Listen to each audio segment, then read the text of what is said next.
Bakar As-Siddiq dan Umar bin Khattab. Tapi hari ini Ustazah menjelaskan tentang Abu Bakar As-Siddiq aja. Ya. Oke, Khalifah Abu Bakar As-Siddiq dan Umar bin Khattab itu termasuk Khulafaur Rasyidin. Ada yang pernah dengar Khulafaur Rasyidin? Enggak.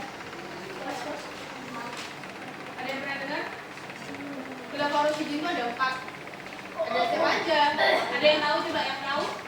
Abu Bakar, Umar, Utsman, Ali bin Abi Thalib.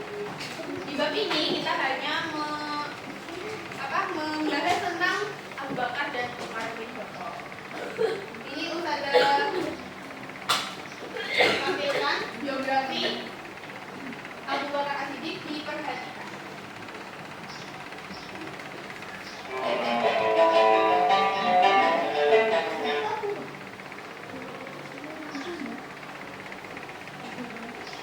Abu Bakar As-Siddiq merupakan sahabat yang senantiasa menemani dakwah Rasulullah SAW baik dalam keadaan suka maupun duka.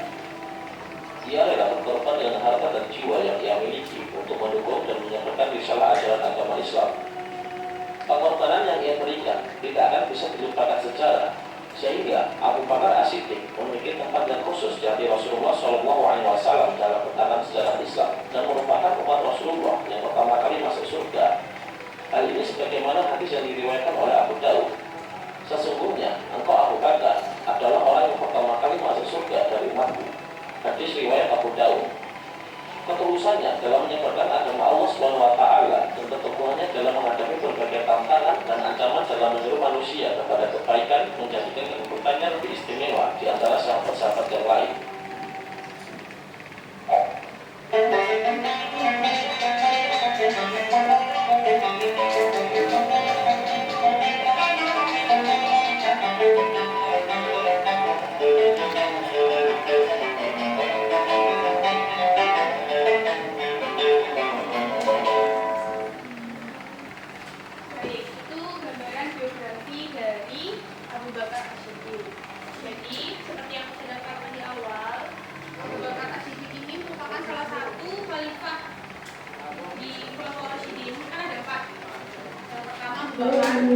Umar bin Khattab, Utsman bin Affan, dan Ali bin Abi Thalib. Siapa Khulafaur Rasyidin itu? Khulafaur Rasyidin itu adalah pemimpin pengganti setelah wafatnya Rasulullah. Nah, jadi setelah wafatnya Rasulullah, Islam itu dilanjutkan oleh siapa? Oleh 4 pemimpin ini tadi. Yang pertama dilanjutkan oleh Abu Bakar As-Siddiq. Kita hari ini membahas materi tentang Abu Bakar As-Siddiq. Silakan dibuka bukunya di halaman 50. Oke, di biografi Abu Bakar As-Siddiq. Pertama, Abu Bakar As-Siddiq lahir pada tahun 573 Masehi dengan nama Abdul Ka'ab atau Abdul Ka'bah. Nah, beliau merupakan putra dari Utsman bin Umar. Nama bapaknya, nama ayahnya Abu Bakar itu Utsman bin Umar, tapi biasa dipanggil Abi Kuhafa. Beliau lahir dari kalangan orang kaya. Jadi keluarganya itu merupakan orang berada, seorang bangsawan Mekah. Jadi harta benda keluarganya Abu Bakar ini sangat berlimpah. Namun meskipun begitu, Abu Bakar tetap hidup dalam kesederhanaan. Adapun ibunya bernama Ummul Khair Salma bin Sakar. Dan nasab Abu Bakar bertemu dengan Rasulullah pada kakeknya yang bernama Murrah bin Ka'ab. Tahu maksudnya nasab? Tahu nggak? Enggak. Jadi nasab itu kayak keturunannya dari atas, dari kakek-kakeknya, buyut-buyutnya gitu. Jadi Nabi Muhammad itu sama Abu Bakar masih kalau dibilang keluarga dekat enggak. Jadi buyut-buyutnya ke atas itu ketemu di buyutnya yang namanya siapa tadi? Murrah bin Ka'ab. Dilihat itu ada Murrah bin Ka'ab. Jadi masih satu suku. Kalau di Arab kan ada namanya suku apa di sana? Kalau zamannya Nabi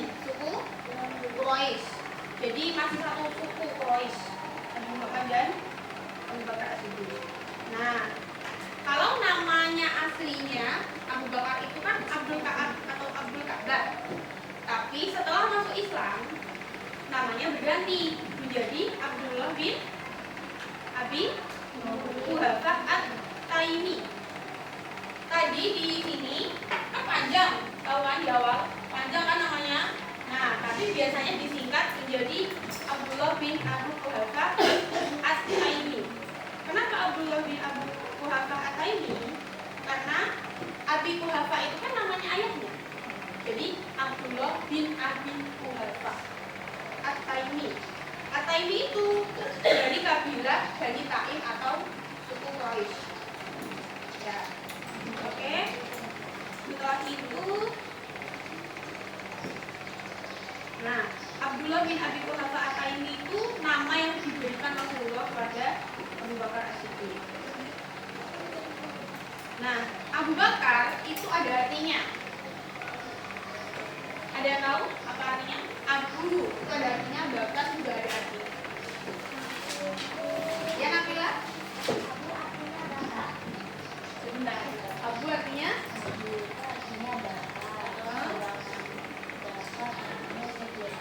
Ya. Abu artinya bapak, sedangkan Bakar artinya segera. Nah, artinya segera. Abu Bakar mendapat gelar As-Siddiq yang artinya membenarkan atau mempercayai, jujur. As-Siddiq itu. Oke. Nah, Abu Bakar mempunyai kemauan kuat dan tegas dalam menegakkan syariat Islam. Beliau merupakan pemimpin yang adil, bijaksana, dermawan, pandai, serta tidak pernah memutuskan suatu perkara yang belum jelas dan belum dipertimbangkan dengan matang. Oke, sampai sini di biografinya Abu Bakar As-Siddiq mungkin ada yang ditanyakan sebelum kita lanjut materinya. Oke.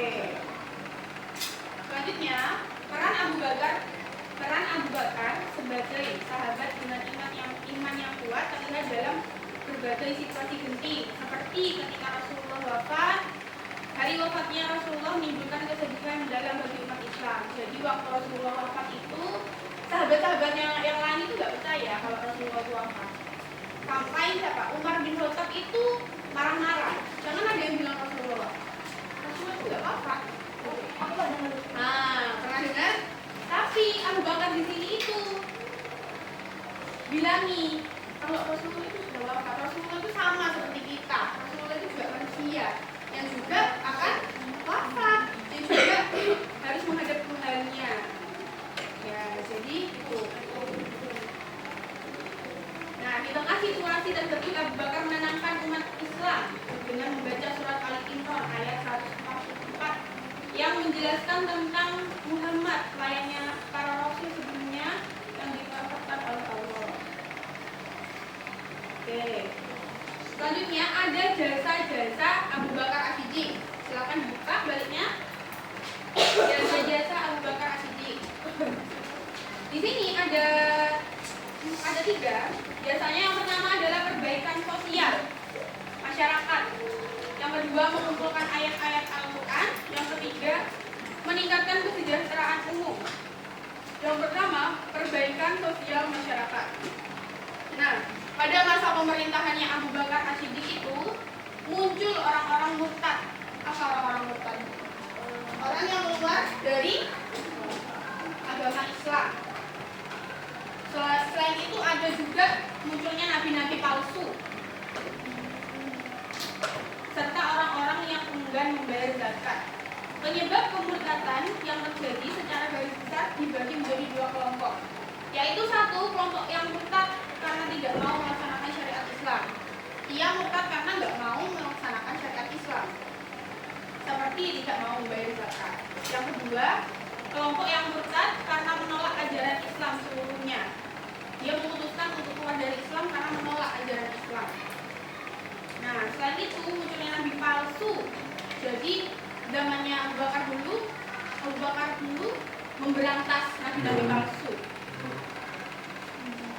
Ya. Karena nabi terakhir kita siapa? Muhammad. Nabi Muhammad. Nabi terakhir kita Muhammad. Jadi setelah Nabi Muhammad nggak ada lagi yang mengaku nabi itu nabi palsu. jadi diberantas. Ya. Takutnya apa? Membawa kesesatan bagi umat yang ada di sana, jadi diberantas semuanya. Oke, yang kedua, mengumpulkan ayat-ayat Al-Quran. Pada masa Abu Bakar mulai dilakukan pengumpulan ayat-ayat Al-Quran. Upaya ini didasarkan oleh usulan Umar bin Khattab. Umar merasa khawatir Al-Quran akan hilang akibat banyaknya sahabat yang hafal gugur dalam pertempuran Yamamah. Jadi pada masanya pada masanya Abu Bakar As-Siddiq juga beliau berjasa dalam pengumpulan Al-Quran.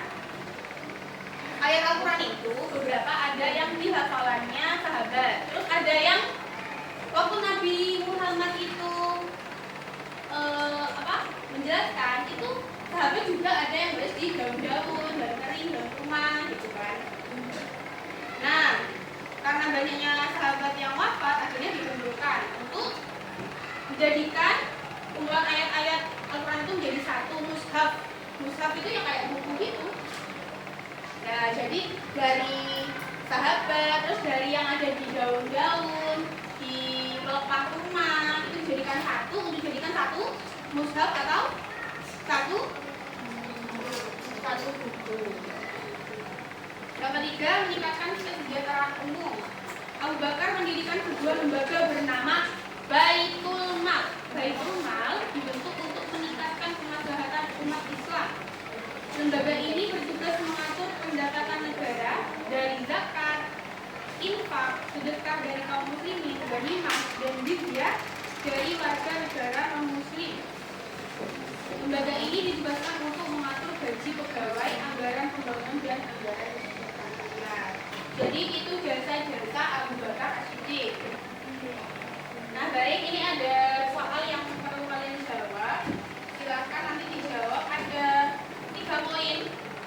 Poin yang pertama dikerjakan sendiri. Poin yang kedua dikerjakan ini berkelompok. Tapi saja bikin satu kelompok 2 aja. Dua. Ya. Terus yang poin ketiga kamu kerjakan sendiri. Jadi yang dikerjakan sama temennya yang berdua itu cuma poin B aja. Jangan lupa dikasih. Nah, ada yang satu sebangku aja.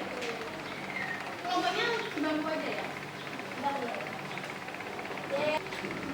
Oke, baik. Singkat mana Solihah? Mana Rafinya? Sebelum Ustazah tutup, Ustazah mau mengulang kembali apa yang telah kita pelajari hari ini tentang Abu Bakar As-Siddiq.